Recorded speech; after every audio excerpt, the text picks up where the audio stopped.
Quem lhe ajuda, talvez dificulta seu sistema imunológico. A cada gripe, você respondeu com mais resistência. A cada osso quebrado, solidificou-se, calcificou-se mais forte. A cada dificuldade, você cresceu mais.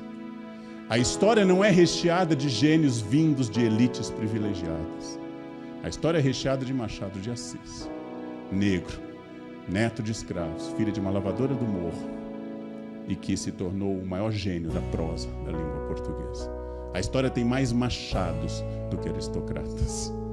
Então não importa o ponto de onde você saiu, se você chegou aqui, significa que esse ponto é um estímulo.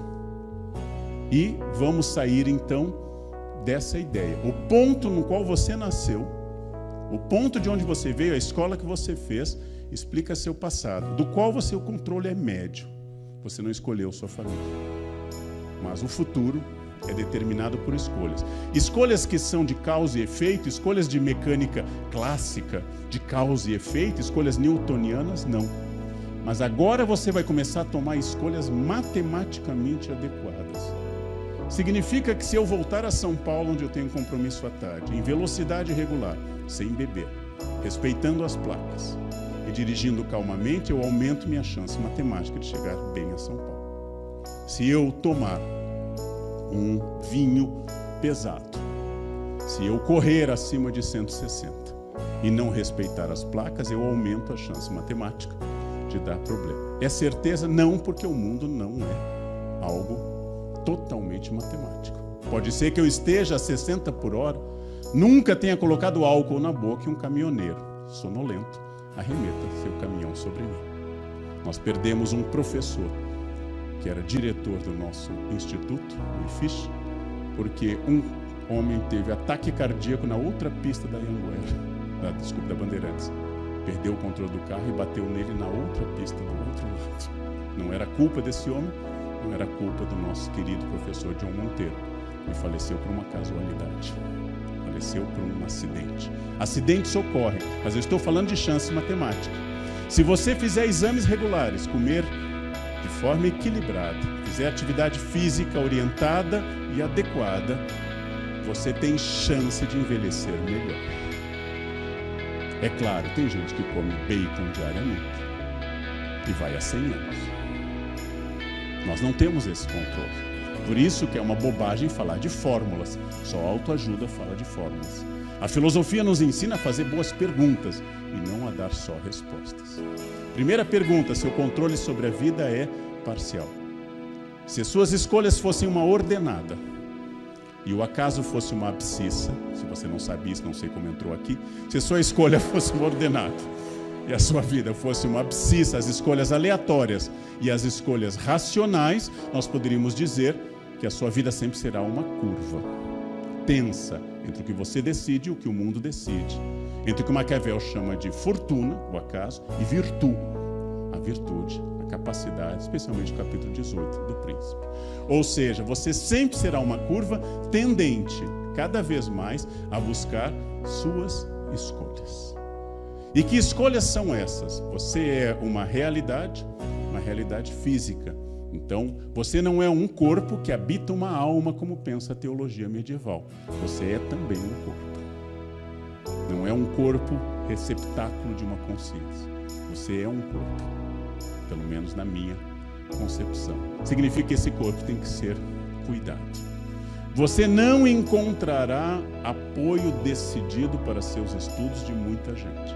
Peguem um livro, sentem e alguém se aproximará de você.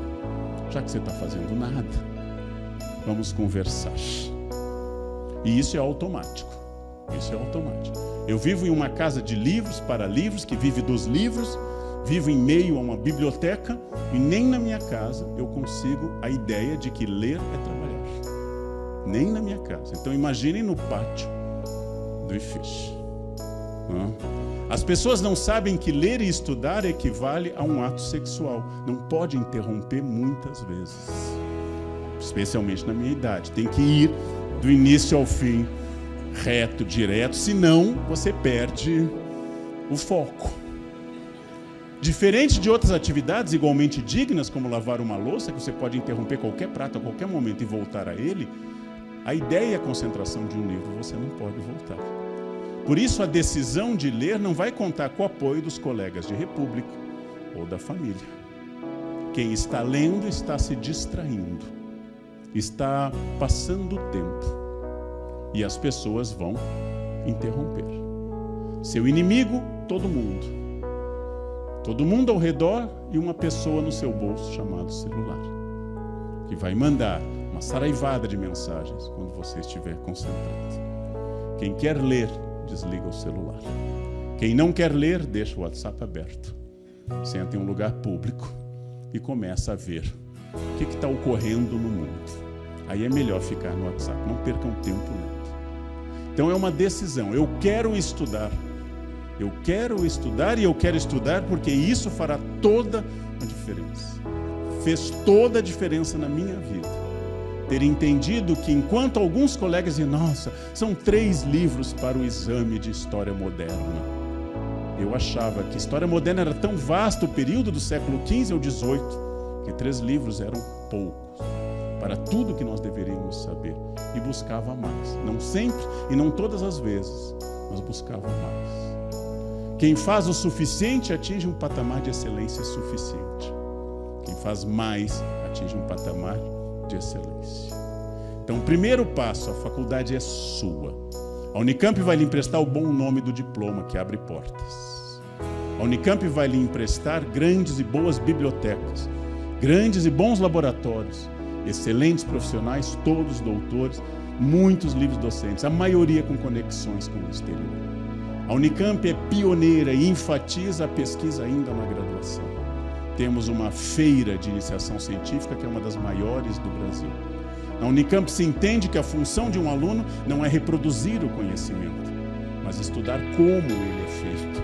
Tornar-se não apenas um atendente, que já é igualmente digno, mas alguém que entenda o mecanismo que leva alguém a atender. Não apenas alguém que sabe dados de história, de medicina ou de engenharia, mas que entende como eles são produzidos. Esse é o diferencial da Unicamp. E é por isso que nós somos uma faculdade de ponta.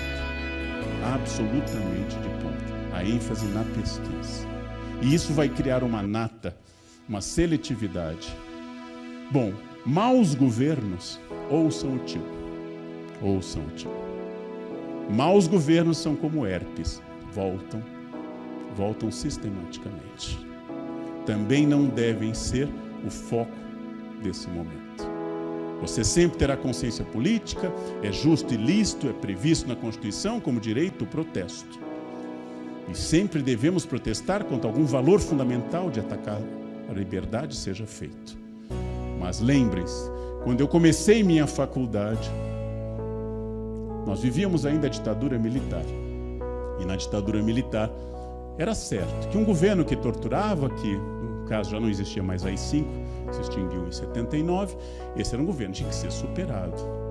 Mas o meu projeto de faculdade não terminaria com o governo Figueiredo em 1985. Mesmo assim, fomos às ruas, diretas já, pela emenda Dante de Oliveira, fizemos pressão política. A emenda foi derrotada. Veio a resposta a toda a pressão política da sociedade brasileira em 1983-85 e a resposta foi José Sarney. 5 anos intermináveis. Corrupção, crise econômica, inflação disparada, 83% de inflação ao mês, no último mês do governo Sarney. Então houve pressão, temos que votar para presidente, um presidente eleito pelo voto direto vai mudar o país, e houve isso.